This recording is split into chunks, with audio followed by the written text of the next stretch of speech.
Dan kami dari Kelompok 6. Dan pada kesempatan kali ini kami akan membuat Tapai. Selama ratusan tahun, manusia telah berhasil menciptakan berbagai macam produk dan jasa dengan memanfaatkan makhluk hidup yang lain. Teknik yang demikian kini dikenal dengan sebutan bioteknologi. Seiring dengan perkembangan zaman, bioteknologi kini terbagi menjadi dua jenis, yaitu bioteknologi modern dan bioteknologi konvensional. Pada percobaan kali ini, kami hanya menitik beratkan pada bioteknologi konvensional.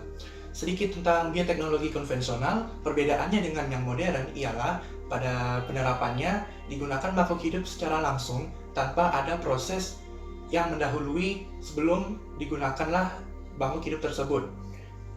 Nah, adapun produk dari hasil penerapan bioteknologi konvensional itu banyak terdapat di bidang pangan. Nah, salah satunya yaitu tapai dari singkong. Nah, seperti yang kita ketahui bersama, kandungan terbesar yang terdapat di dalam singkong yaitu karbohidrat. Nah, dalam pembuatannya, singkong akan ditaburi dengan ragi atau mikroorganisme bernama Saccharomyces cerevisiae. Perlu dicatat juga bahwa dalam definisi ragi itu sendiri, ragi tidak harus mengandung satu jenis mikroorganisme saja, tetapi bisa berupa campuran dari berbagai jenis mikroorganisme. Hal inilah yang akan menjadi alasan mengapa dalam pembuatan tapai nanti terdapat peran mikroorganisme selain Saccharomyces cerevisiae. Nah, dalam pembuatan tapai nantinya terdapat 3 reaksi penting yang akan mengakibatkan beberapa perubahan organoleptik pada tapai itu sendiri. Nah, reaksi yang pertama yaitu reaksi pemecahan pati atau karbohidrat di dalam singkong menjadi glukosa oleh mikroorganisme bernama Aspergillus sp melalui reaksi hidrolisis anaerob. Singkatnya, pemecahan pati menjadi glukosa ini akan mengakibatkan tapai terasa manis. Kemudian reaksi yang kedua yaitu fermentasi anaerob oleh Saccharomyces cerevisiae yang mereaksikan glukosa menjadi alkohol. Dalam hal ini alkoholnya berupa etanol. Etanol ini sendiri nantinya akan bereaksi dengan asam-asam organik lainnya melalui proses esterifikasi membentuk senyawa-senyawa ester aromatik. Nah, mendengar kata aromatik, artinya proses ini mengakibatkan tapai memiliki aroma yang khas. Selain dihasilkan alkohol, juga dalam reaksi ini dihasilkan karbon dioksida. Kemudian reaksi yang ketiga, yang terakhir, yaitu ketika alkohol diubah menjadi asam asetat oleh Acetobacter aceti melalui reaksi yang dinamakan fermentasi aerob. Artinya, Acetobacter aceti ini menggunakan oksigen untuk mengubah alkohol tersebut menjadi asam asetat.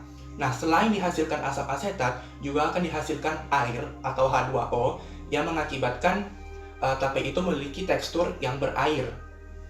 Selain itu, karena Acetobacter ini menggunakan oksigen, maka dapat kita ketahui apabila tapai itu semakin terekspos ke udara, maka tapai itu akan menjadi semakin asam. Begitu juga dengan produksi airnya. Apabila semakin lama proses pemeraman dalam tapai, maka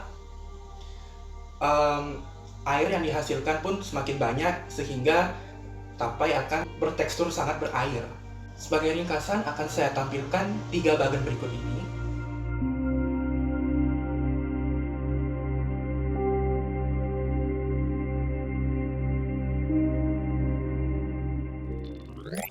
Oleh karena dalam proses pembuatan tapai akan terjadi beberapa perubahan organoleptik, maka dalam percobaan ini kami akan melihat bagaimana perubahan organoleptik itu sendiri pada tapai meliputi warna, aroma, tekstur, dan juga rasanya. Nah, adapun konsep kerangka yang kami siapkan untuk percobaan kali ini akan saya jabarkan dimulai dari singkong, kemudian masuk ke dalam tahap pemotongan, pengupasan, pencucian, kemudian perebusan selama 15 hingga 20 menit, kemudian akan dihasilkan singkong yang setengah matang. Nah, dari singkong setengah matang ini akan didinginkan terlebih dahulu, setelah itu akan masuk proses peragian dan kemudian pemeraman selama 2 hari sehingga dihasilkan sebuah tapai yang terbuat dari singkong. Nah, konsep ini untuk memberikan gambaran umum tentang bagaimana proses pembuatan tapai dari singkong. Untuk prosedur kerja yang lebih lengkapnya akan dijabarkan oleh teman-teman saya setelah yang berikut ini. Alat yang digunakan dalam percobaan ini diantaranya wadah sebanyak 2 atau 3 buah, ayakan, serbet, dan panci. Adapun bahan yang digunakan adalah singkong sebanyak 1 kg, daun pisang sebanyak 1 lembar, dan ragi. Alat dan bahan lainnya dapat dilihat pada daftar berikut ya.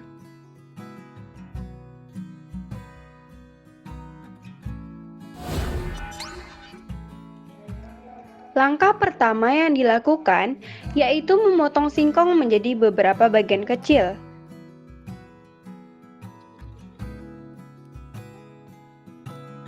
Setelah itu, kupas kulit singkong dengan perlahan.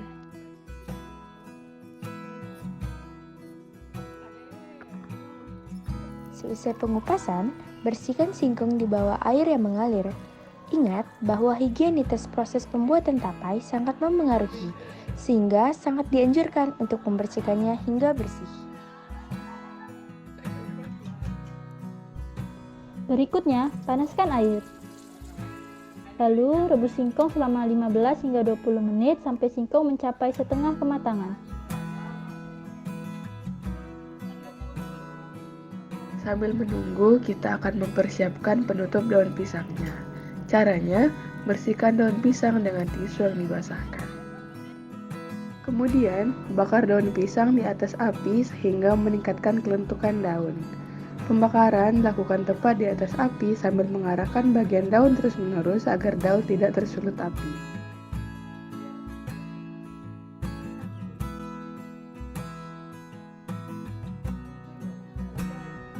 Di samping itu, kita juga bisa mempersiapkan ragi dengan menumbuknya tanpa membukanya dari bungkusnya.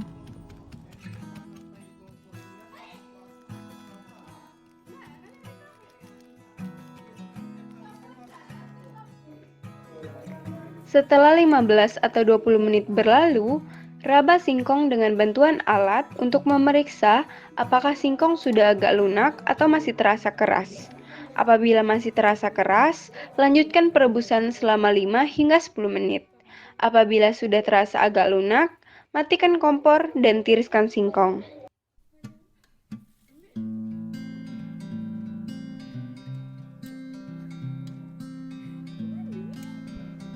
Singkong yang setengah matang kemudian didinginkan sejenak sebelum melakukan peragian.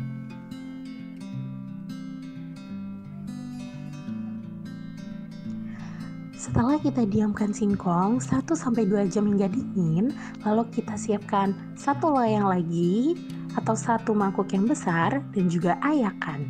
Lalu kita siapkan daun pisang yang sudah kita bakar tadi untuk menutupi loyang-loyang yang kosong tadi untuk kita tata singkong dan juga raginya. Nah, di sini loyangnya kita lapisi dengan daun pisang hingga semua lapisan loyang tertutup. Setelah semua loyang tertutup dengan daun pisang, selanjutnya kita buka ragi yang sudah kita tumbuk sampai halus tadi, lalu kita taruh di ayakan untuk disaring. Selanjutnya, kita akan melapisi daun pisang tersebut dengan ragi untuk lapisan yang pertama.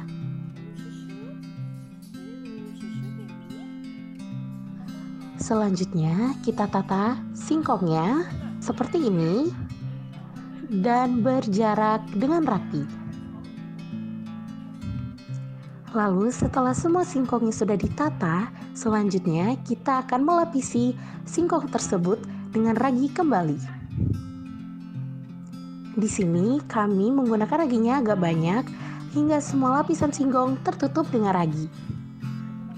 Setelah itu kita tata kembali singkongnya dan kita lapisi lagi ragi. Lalu ketika sudah siap semuanya, kita tutup ragi dan juga singkongnya menggunakan daun pisang seperti ini. Dan pastikan daun pisangnya menutupi semua bagian singkong dan juga ragi di dalamnya.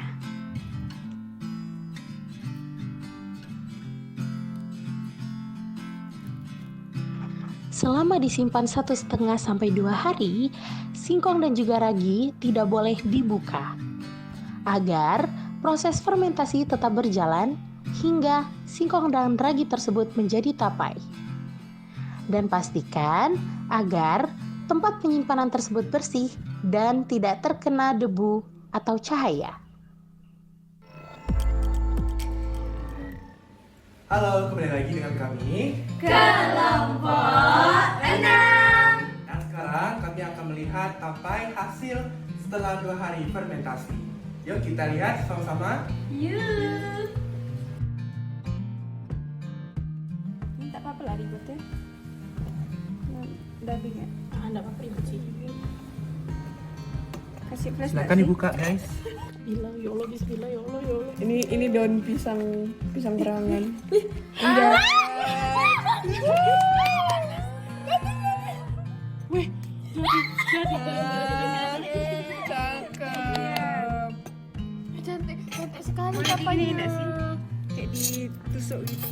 Jadi tapai dah nih. Jadi. Weh, lembut sekali. Alah. Wah, bagus banget. Siapin. Makan, siapin.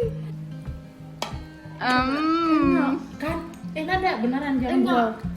Enak. Lembut banget. Benar jadi.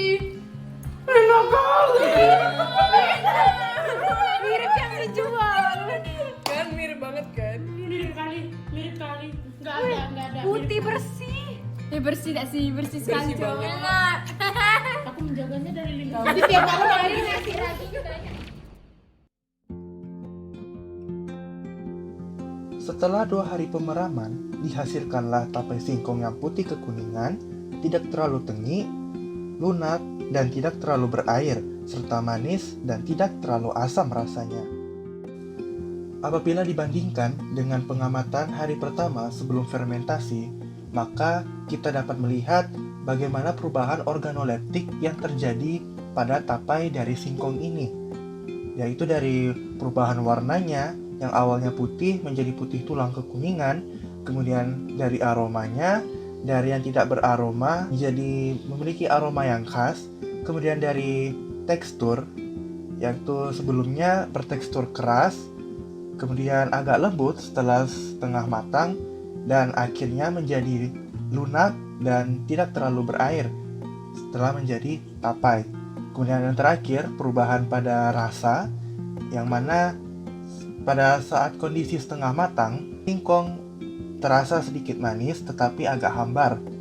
Kemudian setelah menjadi tapai, rasanya manis dan tidak terlalu asam. Masa pemeraman yang singkat mengakibatkan air dan alkohol yang dihasilkan tidak terlalu banyak sehingga tapai tidak terlalu berair dan tidak berbau terlalu tengik. Adapun penutup daun pisang yang ditindih rapat selama proses pemeraman mengakibatkan oksigen yang masuk begitu minim, sehingga alkohol yang diubah menjadi asam asetat juga minim dan dihasilkanlah tapai singkong yang rasanya tidak terlalu asam. Selain itu, higienitas selama proses pembuatan meminimalisir adanya kontak mikroorganisme lain yang mengakibatkan tapai singkong gagal dibuat atau dalam kata lain, terjadi perubahan organoleptik yang tidak diinginkan. Pembahasan ini sejalan dengan proses perubahan organoleptik pada tapai akibat proses fermentasi oleh ragi dalam berbagai laporan percobaan serupa.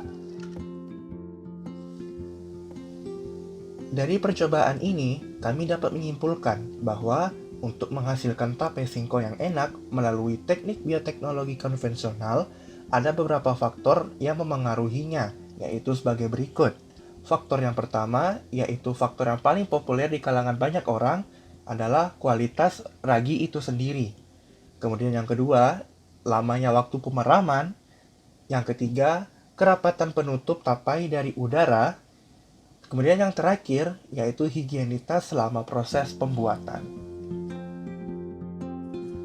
Selain itu, kami juga ingin menyimpulkan bahwa terjadi perubahan organoleptik pada singkong selama proses pembuatan tapai, meliputi warna, aroma, tekstur, dan juga rasa. Di antara keempat sifat organoleptik ini terdapat perubahan yang tidak terlalu signifikan, yaitu pada perubahan warna yang awalnya berwarna putih menjadi putih kekuningan.